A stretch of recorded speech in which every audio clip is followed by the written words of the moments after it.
আসসালামু আলাইকুম এভরিওয়ান, আমি মুক্তাজ ডেলি ব্লগ থেকে মুক্তা বলছি। সবাই কেমন আছেন? আলহামদুলিল্লাহ আমি ভালো আছি।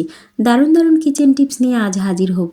আজকে আপনাদেরকে এমন কিছু কিচেন টিপস শেয়ার করব যেই টিপসগুলো আপনার সংসারের অপচয় অনেকটাই কমিয়ে দিবে এবং সংসার হবে অনেক বেশি সুন্দর এবং কঠিন কাজগুলিকে করে দিবে অনেক বেশি সহজ যদি এই টিপসগুলো আপনারা ফলো করেন। সেই সাথে এক আপুর রিকোয়েস্টে তার প্রশ্নের সকল উত্তর আমি দিয়ে দিব।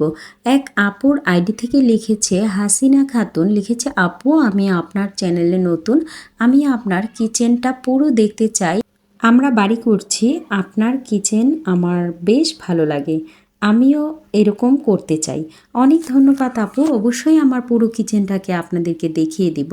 সেই সাথে আগে কিচেন টিপসগুলো আমি শেয়ার করব, দেন আমি আমার পুরো কিচেনটা আপনাকে দেখিয়ে দিব। চলুন তাহলে মূল্যবান কিচেন টিপসগুলো শেয়ার করা যাক। ডিম সেদ্ধ করে আমরা রান্না করার সময় প্রায় সময় ডিমটা সেদ্ধ হতে চায় না, তাছাড়া অনেক বেশি দেরি লাগে। সেই কারণে যখনই ডিম সেদ্ধ দিবেন তখনই 1 চামচ লবণ দিয়ে দিবেন। সেই সাথে যখন বলক আসবে ডিমে তখন আপনি চামচ দিয়ে ঠিক এইভাবে ভেঙে দিবেন। হালকা হালকা করে প্রেস করবেন চামচ দিয়ে, যাতে করে অল্প ফেটে যায় ডিমটা। তাতে করে কি হবে, ডিমটা খুবই দ্রুত সেদ্ধ হয়ে যাবে। তাতে করে আপনার পুরো কিচেনের কাজটা অনেক বেশি সহজ হয়ে যাবে এবং খুব দ্রুত আপনার কাজটি শেষ হয়ে যাবে এবং ডিমের খোসাটাও খুব তাড়াতাড়ি ছিলতে পারবেন। টিপস নাম্বার 2, টিপস নাম্বার 2তে থাকছে যে ব্লেন্ডার আমরা সবসময় ইউজ করে থাকি, বিশেষ করে রমজানে অনেক কাজে ইউজ করেছি, কিন্তু সেটা পরিষ্কারের কথা কখনোই মাথায় রাখি না। অনেকে হয়তো রাখে কিন্তু অনেকে রাখে না। তো আমার এই ভিডিওটি দেখে আমি চাই আপনাদের পুরো কিচেনটা পরিষ্কার রাখবেন এবং সেই সাথে ব্লেন্ডারটাকেও অনেক বেশি গুরুত্ব দিবেন। ঠিক পেস্ট দিয়ে আমার মতো করে এইভাবে ব্রাশ দিয়ে ঘষে নেবেন, তারপর একটা ন্যাকড়া দিয়ে হালকাভাবে মুছে নিলেই পুরো ব্লেন্ডারটা অনেক বেশি পরিষ্কার হয়ে যাবে। এক্ষেত্রে আপনি যে কোনো পেস্ট ব্যবহার করতে পারেন এবং পুরনো একটা ব্রাশ দিয়ে সেটা ঘষে নিলেই হয়ে যাবে পরিষ্কার। টিপস নাম্বার 3তে থাকছে ব্লেন্ডারের জার অনেক সময় ইউজ করি কিন্তু সেটার ধার একদমই কমে যায়। তো এটার ধারটা কিভাবে আমি বাড়াতে পারি সেটাই আপনাদের সাথে শেয়ার করব। আপনারা আমার মতো করে 2 চামচ লবণ নিয়ে নেবেন। লবণ নিয়ে এই ব্লেন্ডারের জারটা ওই জারে করে আপনারা ঘোরাবেন। ওই মেশিনটাতে দেওয়ার পর ঘুরলেই এটা অনেকটা ধারালো হয়ে যাবে। সেক্ষেত্রে আদা রসুন বা পেঁয়াজ যাই করেন না কেন খুব দ্রুত ব্লেন্ডার হয়ে যাবে এবং একদম মিহি হয়ে যাবে। আশা করি এই টিপসগুলো আপনাদের অনেক বেশি কাজে লাগবে। যদি কাজে লেগে থাকে তাহলে আমার চ্যানেলটিকে সাবস্ক্রাইব করে দিবেন।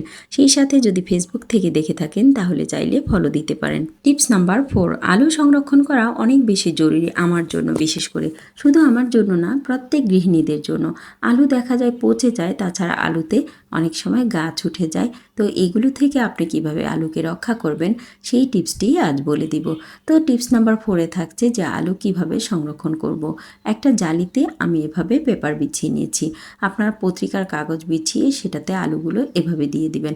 দেওয়ার পর আমি এগুলো ছড়িয়ে ছড়িয়ে দিব যাতে করে আলু নষ্ট না হয়। এই টিপসটির ক্ষেত্রে আপনি ফলও এভাবে রাখতে পারেন। কাগজগুলো আমি কেটে দিচ্ছি, দেখতেই পাচ্ছেন পেপারের কাগজগুলো টুকরো টুকরো করে আমি আলুর ঠিক ফাঁকে ফাঁকে দিয়ে দিচ্ছি। এভাবে দেওয়ার পর আমি দ্বিতীয় স্টেপে কিছু আলু দিয়ে দিব। প্রত্যেকটা আলুর মাঝখানে একটা করে কাগজের টুকরা দিব।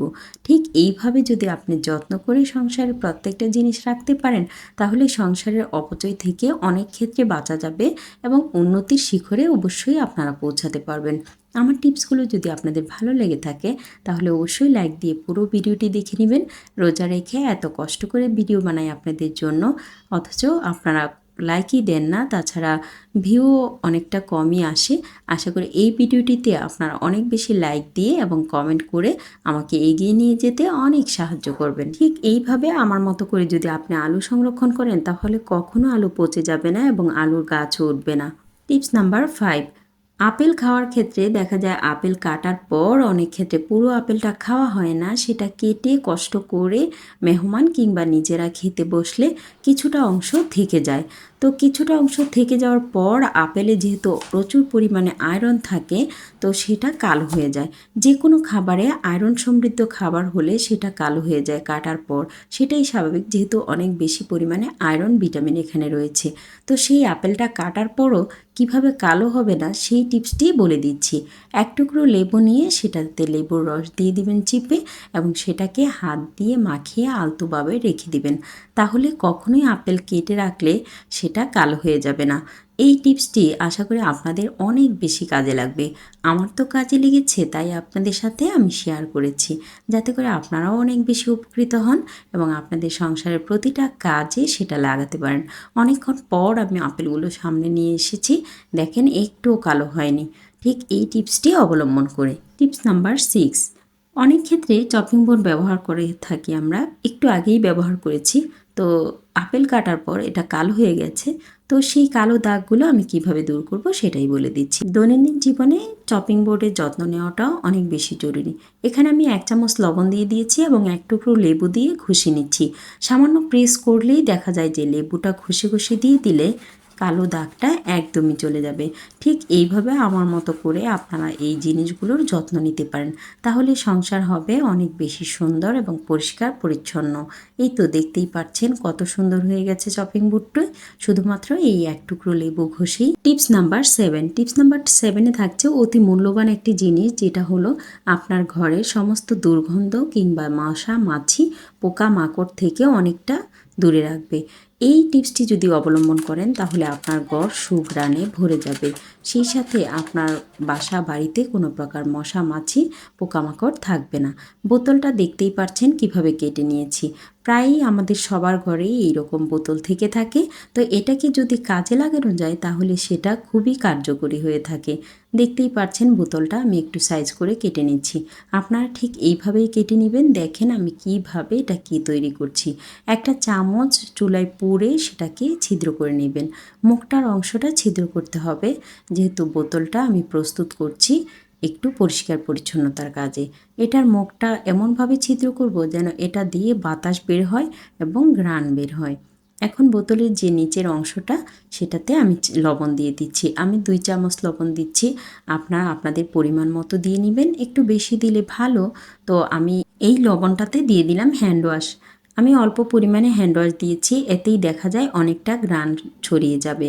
আপনারা চাইলে শ্যাম্পু দিতে পারেন, যে ঘ্রাণযুক্ত শ্যাম্পুটা সেটাও ইউজ করতে পারেন। ঠিক এইভাবে দেওয়ার পর আমি অনেকগুলো লং নিয়ে নিচ্ছি, অনেকগুলো বলতে 7টা 8টা লং এখানে নিয়ে নিয়েছি। এগুলো এটাতে গেঁথে দিব। ঠিক এইভাবে লবণটার মধ্যে গেঁথে দিলে মশা মাছি তো দূরের কথা, কোনো প্রকার দুর্গন্ধ আপনার ঘরে থাকবে না।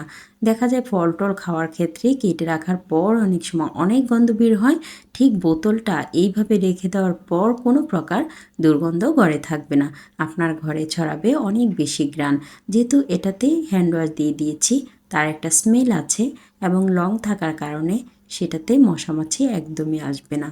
দেখুন তো কত সুন্দর হয়েছে জিনিসটা। টিপস নাম্বার 8, টিপস নাম্বার 8-এ থাকছে যে ব্লেন্ডারের জারটি আমরা ইউজ করি সেটা কখনোই পরিষ্কার করি না, কিন্তু দাগ ঠাক বসেই থাকে। তারপরে যতই ঘষা মাজা করি সেটাতে একটা চকচকে ভাব আসে না। প্রথম অবস্থায় কিনেছি যেরকম ঠিক সেই রকম একটা ভাব আসে না।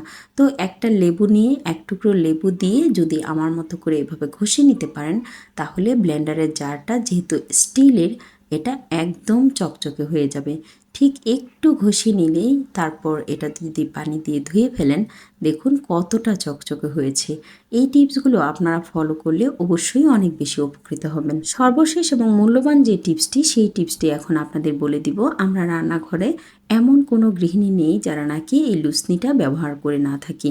তো সেটা কিভাবে আমি পরিষ্কার রাখবো এবং পরিচ্ছন্ন রাখবো সেটাই দেখিয়ে দিচ্ছি। একটা পাতিলে আমি পানি নিয়ে নিয়েছি এবং সেখানে আমি 1 চামচ ডিটারজেন্ট দিয়ে দিয়েছি। আপনারা চাইলে ব্লিং লিকুইডও দিতে পারেন। তো আমি ডিটারজেন্ট দিয়েছি এবং 1 চামচ বেকিং পাউডার দিয়ে দিয়েছি, বেকিং সোডা যেটাকে বলে সেটা দিয়ে দিয়েছি। তারপর পানিটা গরম করে সেটার মধ্যে আমি লুসনিগুলো দিয়ে দিচ্ছি। এভাবে প্রায় আধা ঘন্টা কিংবা 1 ঘন্টা আপনারা ভিজিয়ে রাখবেন। ভিজিয়ে রাখার পর সেটা ভালোভাবে ঘষে ধুয়ে নেবেন। আমি জানি আমার অনেক আপুরা কিংবা আন্টিরা, গৃহিণীরা যারা নাকি অনেক বেশি সাংসারিক, তারা এই টিপসগুলো অনেক আগে থেকেই জানেন। তো যারা নাকি জানেন না তাদের জন্য এই টিপসগুলো শেয়ার করা, এবং যারা নতুন গৃহিণী আছে তাদের জন্য অনেক বেশি উপকৃত হবে এই টিপসগুলো, সেই কারণেই শেয়ার করা। এই তো লুসনিগুলো আমি এখন পরিষ্কার পানি দিয়ে ধুয়ে নিয়েছি, তারপর এখন রোদে শুকিয়ে দিয়েছি। ঠিক এইভাবে রাখলে আপনার রান্নাঘরের প্রতিটা জিনিস থাকবে অনেক বেশি চকচকে এবং ঝকঝকে। @হাসিনা খাতুন আপু কমেন্ট করেছিল যে আপনার রান্নাঘরটা আমার অনেক বেশি ভালো লাগে, আপনি পুরোটা রান্নাঘর আমাকে দেখান যাতে করে আমি নতুন বাড়ি করলে আপনার মতো করে করতে পারি। তো আপু দেখেন, আমি সংক্ষিপ্ত আকারে দেখিয়ে দিচ্ছি যে আমি রান্নাঘরের উপরের অংশটা পুরোটা টাইলস করে নিয়েছি এবং একটা অ্যাডজাস্ট ফ্যান লাগিয়ে নিয়েছি, তার নিচে একটা জানালা। তো জানালার পাশাপাশি চুলাটা রেখেছি এবং ডান সাইডে আমার সিঙ্কটা রেখেছি। সেই সাথে আমার রান্নাঘরটা যেহেতু একটু ছোট, সেই কারণে অনেকগুলো তাকের সিস্টেম করেছি যাতে করে অনেক বেশি জিনিস রাখা যায়। দেখতেই পাচ্ছেন, উপরে একটা তাক, তারপর 2টা, তারপর নিচে একটা 3টা, তারপর এর নিচে একটা 4টা, ঠিক 4টা তাক বিশিষ্ট করে আমি রান্নাঘরটা তৈরি করেছি যাতে করে অনেক বেশি জিনিস রাখা যায় এবং ভবিষ্যতে এটাতে ক্যাবিনেট সিস্টেমও করা যায়। সেইভাবেই রেখেছি। আশা করি আপনার উত্তরটি আপনি পেয়েছেন। সবাই ভালো থাকবেন, সুস্থ থাকবেন। আল্লাহ হাফেজ, আসসালামু আলাইকুম।